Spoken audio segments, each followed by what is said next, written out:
บันนักบันน้อยเกินไปเพื่อได้ประกาศสัจธรรมคำสั่งสอนในทางพระพุทธศาสนาเพราะพระองค์ได้แสวงหาด้วยความยากลำบากในที่สุดพระองค์ก็เลยตัดสินใจเพื่อเอาธรรมะไปเผยแพร่แก่คนที่ต้องการฟังธรรมปฏิบัติธรรมเพื่อมีความรู้เพิ่มเติมยิ่งขึ้นหวังมรรคหวังผลคือพระนิพพานเป็นที่จ้างที่เปิ้งแต่แล้วเมื่อคนเฮาทุกวันนี้บ่เป็นพระอริยะแต่บางคนก็ตั้งอยู่ในกัลยาณธรรมบางคนก็ตั้งอยู่เป็นปุถุชนเป็นคนธรรมดาเมื่อกัลยาณธรรมอยู่ที่ไหนที่หั่นก็มีความสุขบานหวานใจเปิ้งประอาศัยกันได้ง่ายบ่มีอันยังเป็นสิ่งที่น่ากลัวน่าเดือดร้อนน่าฮ้อนใจธรรมะนี้บ่เคยเป็นพิษกับไผสักคนถ้าคนนั้นนำไปใจให้มันถูกตี้ถูกทางถ้าบ่ถูกตี้บ่ถูกทางก็เป็นพิษเป็นภัยกับคนอื่นแต่ด้านคนใดปฏิบัติต่างรับธรรมะฮ้อนก็ได้อาบอยากก็ได้กินนอนหลับก็มีความสุขตื่นขึ้นมาก็มีความสุขบ่มีผลเสียหายอาหารทางร่างกายนี้เฮาบ่เดือดร้อนมีกินอยู่ตลอดเวลาบ่กั้นบ่ยากยิ่งเมืองไทยเฮานี่เหลวแปลงใดก็มีการอาหารการกินบางประเทศบางที่บางแห่งอดอยากกันกินผักกินไม้กันไปแต่ของเฮานี่บ่อาทรบ่เดือดร้อนท่านประกาศหนึ่งเมื่อเจ็บเป็นเย็นอุ่นก็มียามีโรงพยาบาลมีอนามัยเพื่อเฮาได้หายจากโรคภัยไข้เจ็บถ้าบ่ร้ายแรงเกินไปสองตั้งมันสมองเฮาก็มีเพื่อเฮาได้ฟังเพื่อมันสมองเฮาได้จำไว้บ่ได้หันก็ฟังวิทยุบ่ได้ยินก็พอตั้ง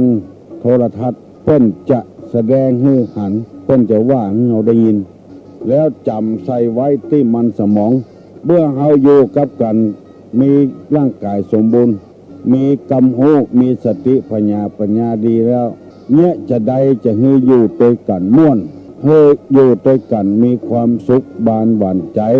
กินหวานตาลต้อมครูบาอาจารย์ให้ความรู้แต่ว่าลัทธิต่างๆศาสนาต่างๆย่อมเกิดขึ้นเพื่อให้คนเฮานั้นมีปฏิปทาความประพฤติปฏิบัติอย่างเดียวกันบ่เบียดเบียนกันบ่โซนซ้อบ่ด่าบ่แจ้งกันเพื่ออยู่ในศีลกินในธรรมปกติแล้วพี่น้อง10 ชาวบ้านว่ามีโอกาสที่จะไปศึกษาเราเรียนธรรมะเพราะว่าลุกมาก็ก้นไปหัวไปเวลานี้เทคโนโลยีมันเจริญมีวิทยุมีโทรทัศน์มีหนังสือไว้ให้อ่านก็จำเป็นต้องอ่านหนังสือฟังวิทยุพอโทรทัศน์แล้วเพื่อให้จิตใจคนเขาเนี่ยมุ่งไปสู่ทางเดียวกันนั่นก็คือละความบดีแล้วหันมาทำความดี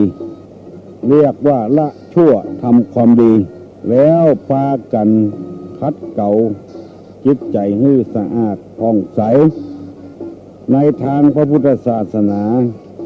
ก็สอนกันเรื่อยๆมาตุลุงหมายความว่ามีหน้าที่ที่จะต้องปฏิบัติ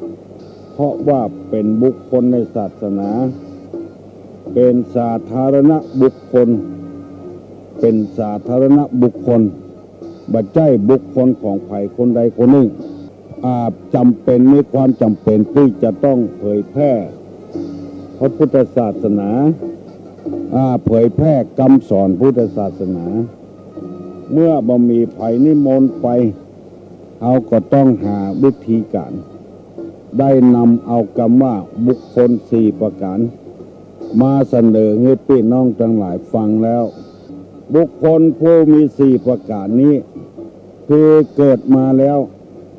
ทั้งทำและพยายามทำตนให้เดือดร้อนบุคคลจำพวกนี้ทั้งทำพยายามโดยทำตนให้เดือดร้อนอยู่ที่ไหนก็อยู่บ่ได้เหาะขึ้นเหาะล่องอันนี้ทำตนให้เดือดร้อนสองทั้งทำและพยายามทำให้ผู้อื่นเดือดร้อนทุกอย่างหาวิธีการที่จะให้คนอื่นเดือดร้อนและสามเป็นผู้ทั้งทำและพยายามให้ตนเองเดือดร้อนและคนอื่นเดือดร้อนไปพอเถอะบางคนเพราะฉะนั้นจะต้องพยายามและทั้งทำพยายาม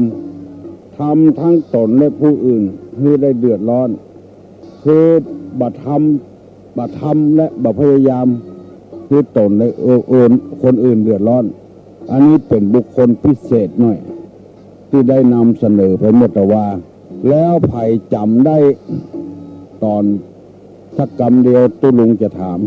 ว่าบุคคล4ประการมีอย่างพ้อง1ทำตนให้เดือดร้อน2ทำผู้อื่นให้เดือดร้อน3ทำให้ตนและผู้อื่นเดือดร้อน4บ่พยายามบ่ทำตนให้และคนอื่นเดือดร้อนมี4ข้อได้อธิบายไปแล้วเวลามันเวยเด็ดแต่ว่ากับแป๊บก็ได้เกือบ20 นาทีแล้ววันนี้จะได้เล่าเรื่องบุคคลอีก4 จำพวกบุคคลอีก4 จำพวกนี้คือผู้ปฏิบัติเพื่อประโยชน์ตนเพื่อประโยชน์ส่วนตนไม่ปฏิบัติเพื่อคนอื่นอันนี้ก็มีในโลกนี้นะ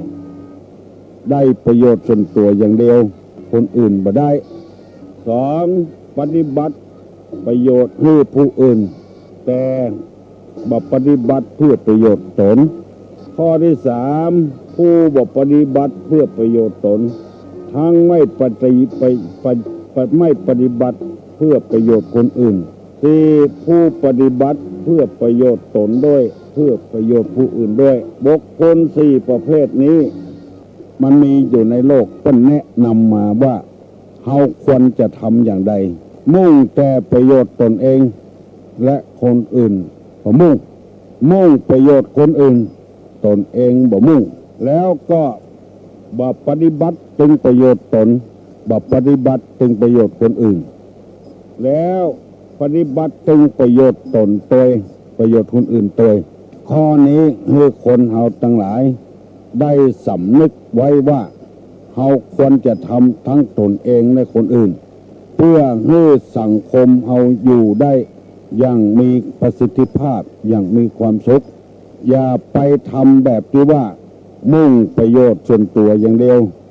คนอื่นบ่ได้รับตัวอย่าไปทำอย่างที่ว่ามุ่งแต่ประโยชน์คนอื่นตนเองบ่ได้รับอย่าไปทำอย่างที่ว่า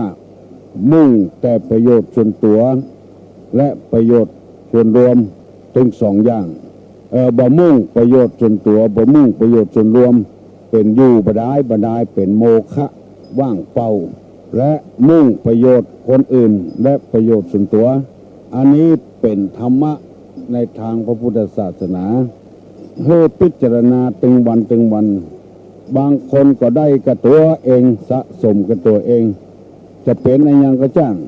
ก็มุ่งกับประโยชน์ส่วนตัวกับครอบครัวส่วนตัวบาหันแก่ความสำคัญของคนอื่นบุคคลจำพวกนี้เปิ้นฮ้องกันว่าบ่มีความสามัคคีกับไผบ่พร้อมเพียงเอียงหน้ากับ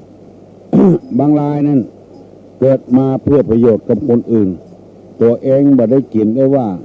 ก็บ่ดีตนเองก็บ่ได้รับคนอื่นก็บ่ได้รับก็บ่ดีคือทำตนให้เป็นประโยชน์ทั้งตนเองและคนอื่นเรียกว่าถูกต้องตามทำนองกองธรรมในทางพระพุทธศาสนามุ่งแต่ตนน้ำไปก็บ่ดีมุ่งแต่คนอื่นน้ำไปก็บ่ดีบ่เอาสักอย่างถึงตนเองแต่คนอื่นก็บ่ดีคือทำถึงตนเองและคนอื่นผัวเมียอยู่กับกันก็จะไปหันแก่ตัวแก่ได้แก่พี่แก่น้องของตัว พี่น้องของผัวมาหน้างอคอหักพี่น้องของตัวมาหน้าจื่นตาหวานวงศาคณะญาติทั้งหลายชีวิตนี้เหมือนกับหยดน้ำมันจะไปวันใดบ่ฮู้ขอให้ทำถึงตัวเองและพี่น้องของผัวพี่น้องตังเมียวัดวาอารามกอดเช่นเดียวกันหรือว่าพี่น้องที่ทำราชการบ้านเมืองไปมุ่งกับราชการอย่าหมดเอาชีวิตไปทุ่มเทกับราชการอย่าหมดครอบครัวจะได้อยู่อย่างใดกินอย่างใดก็บ่ฮู้เรื่องก็บ่ดีรับจ้างอย่างเดียวจะงานจะเจริญบ่เจริญบ่ฮู้มุ่งแต่ครอบครัวอย่างเดียวก็บ่ดีอยู่วัดอยู่วาก่อนอย่างเดียวกันทรัพย์สมบัติอยู่ในบ้านอยู่ในวัดเกิดในวัดมุ่งเอาไปให้พี่ให้น้องให้หมดก็บ่ดีจะต้องเอื้อเฟื้อเผื่อแผ่ต้องจะทำบุญทำทานสงเคราะห์ซึ่งกันและกันเพื่อจะให้เราอยู่กับสังคมได้อยู่กับเพื่อนบ้านใกล้เฮือนเคียงได้ธรรมชาติเกิดมามีประโยชน์ทุกอย่างถ้าเราเอามาใช้บอกว่าต้นไม้ต้นตอกกู้อย่างมันอยู่ด้วยกันนั้นปลอมด้วยกันไม้สารพัดอย่างไม้บางอย่างก็มีประโยชน์ไม้บางอย่างก็เป็นเหล้าเป็นก่ออยู่หั่นปกขี้ดินทำให้อากาศดีดูดน้ำเลี้ยงลำต้นไว้ทำให้ยึดแผ่นดินได้กูอย่างคนเฮาก็อย่างเดียวกันอยู่ในบ้านในจองอยู่ในตำบลอยู่ในอำเภอก็ต้องทำตัวให้เป็นประโยชน์อย่าไปมุ่งประโยชน์ตัวส่วนเดียวต้องทำให้คนอื่นพ้องอย่าไปมุ่งคนอื่นอย่างเดียวต้องทำให้ตัวพ้องมันต้องมีธรรมชาติกูอย่างสิ่งสารสัตว์ก็มีสิ่งที่ป้องกันตัวเพื่อประโยชน์ส่วนตัวอย่างปูนี่ก็มีกิมเป็นอาวุธป้องกันตัวป่าบางอย่างก็มีเงี้ยงเป็นอาวุธป้องกันตัวอย่างป่าเยี่ยนนี่ก็มีน้ำเมือกน้ำอย่างป้องกันตัวกำมาให้บดีไปได้ต้องหลุดออกจากมือป่าเสด็จนี่ก็มีกูกหลังเป็นอาวุธป้องกันตัวควายก็มีเขางัวก็มีเขาหมูก็มีอาวุธป้องกันตัวมีเขี้ยวงาสิ่งสารสัตว์หมดเพราะฉะนั้นคนเฮาก็ต้องมีอาวุธป้องกันตัวคือทำประโยชน์ส่วนตัวพ้องประโยชน์ส่วนรวมพ้องอย่าไปมุ่งแต่ประโยชน์ส่วนตัวอย่างเดียวอย่าไปมุ่งประโยชน์ส่วนรวมอย่างเดียวมันจะตายหม้อกินหม้อต้นไม้บางอย่างก็งามแต่อย่างต้นไม้สักเมื่อมีน้ำก็คนก็ต้องการเอามาแปลงบ้านแปลงจองเป็นตู้เป็นตังตายง่ายเพราะฉะนั้นจะต้องมีทั้งส่วนตัวและส่วนรวมไปทุ่มเทให้หมดเวลาตอนป่ายมันจะเดือดร้อนเหมือนกับคนเฮาได้เงินมาเดือนต่อเดือนหมดบ่เก็บหอมรอมริบเอาไปจ่ายให้หมดเพื่อประโยชน์ส่วนคนอื่นให้หมดบ่เก็บหอมรอมริบไว้เวลาจะเจ็บจะป่วยมาเวลาต้องการเสื้อผ้าอาภรณ์อย่างมาเฮาก็ต้องเอาใจไปเปิ้นให้ผลบดก็บ่ได้ตัวต้องมีเขี้ยวมีเล็บมีงาพ้องไปมุ่งเพื่อประโยชน์ส่วนรวมให้หมดก็บ่ได้ถ้าเป็นนักบวชเป็นผู้เจ้าพนายนี่ก็ไปทำอย่างเพราะสละงานต่างนอกต่างป้างบ่เกี่ยวข้องอย่างกับโลกีวิสัยแล้วทุ่มเทเพื่อศาสนาเพื่อประโยชน์คนอื่นอันนี้ห้องกันว่าบุคคลทำสี่จำพวกหนึ่งมุ่งประโยชน์ส่วนตัวบาหารแก่ประโยชน์ส่วนรวมสองมุ่งหน้าเพื่อประโยชน์ส่วนรวมบาหารประโยชน์ส่วนตัวสามมาเอาอย่างสักอย่างตึงของตนเองและต่อคนอื่นและอันที่สี่นั้นเป็นบุคคลที่ประเสริฐคือทำทั้งส่วนตัวและส่วนรวมสี่ข้อต่างฝ่ายนี่ทำสักกรรมตุลงจะทำพี่น้องทั้งหลายบุคคลสี่จำพวกตั้งเมื่อตะกี้และกะกรรมบเดียวเมื่อตะวานกับอันวันนี้ให้พี่น้องทั้งหลายได้ตอบตุลุงบุคคลสี่ข้อแรกหนึ่งทำตนเอง ทั้งพยายามและทำตนเองให้เดือดร้อนสองพยายามทำให้คนอื่นเดือดร้อนสามทำให้ตนเองและคนอื่นเดือดร้อนสี่บัทำตนเองและบัทำให้ผู้อื่นเดือดร้อนอันนี้บุคคลแรกสี่บุคคลแรกสี่บุคคลที่สองทำประโยชน์ส่วนตัวอย่างเดียวบัทำประโยชน์คนอื่นส่วนรวมสองทำประโยชน์ส่วนรวมบัทำประโยชน์ส่วนตัวสี่บัทำทั้งประโยชน์ส่วนตัวและประโยชน์ส่วนรวมสี่ผู้ปฏิบัติเพื่อประโยชน์ส่วนตนด้วยและคนอื่นด้วยตุลุงได้บรรยายมาได้2 วันติดกัน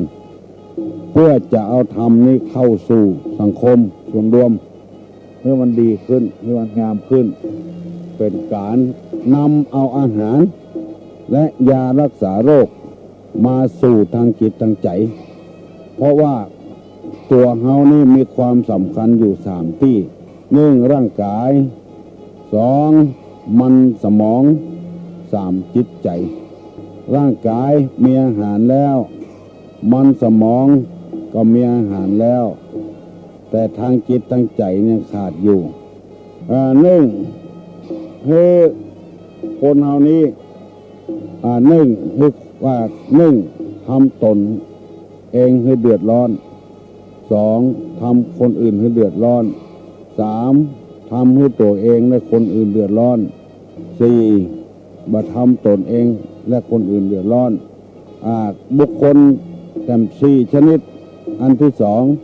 มุ่งทำประโยชน์ส่วนตัวบัทำคนอื่นสองมุ่งทำคนอื่นบัทำให้ตัวสามบัทำถึงตัวและคนอื่นสี่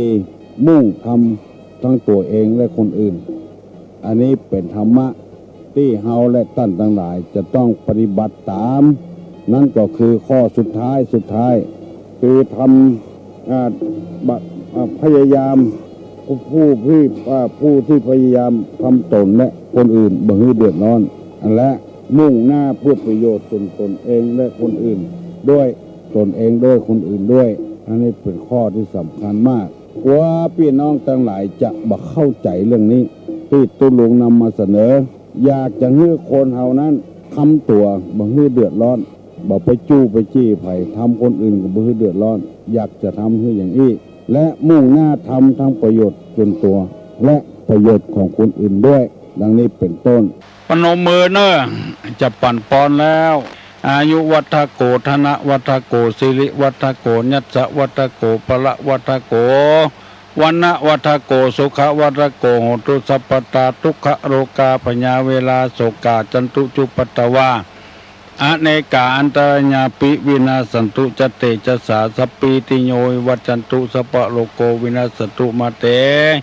ภาวะตวนตาลาโยสุขีทิคายุโกภาวะอภิวาทนะสีริสนิจังวุธาปจายโนจตาโลธรรมาวัฏันติอายุวันโนสุขังปะลัง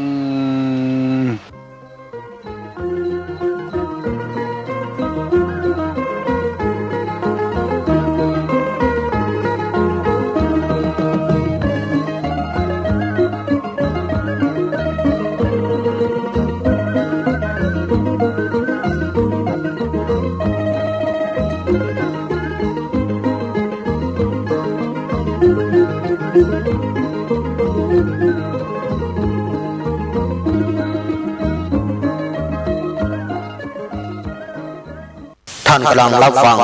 สถานีวิทยุพระพุทธศาสนาคณะสงฆ์อำเภอฝางต่อจากนี้ไปขอเชิญท่านรับฟังรายการธรรมะประทีป2 ทางดำเนินรายการโดยหลวงพ่อ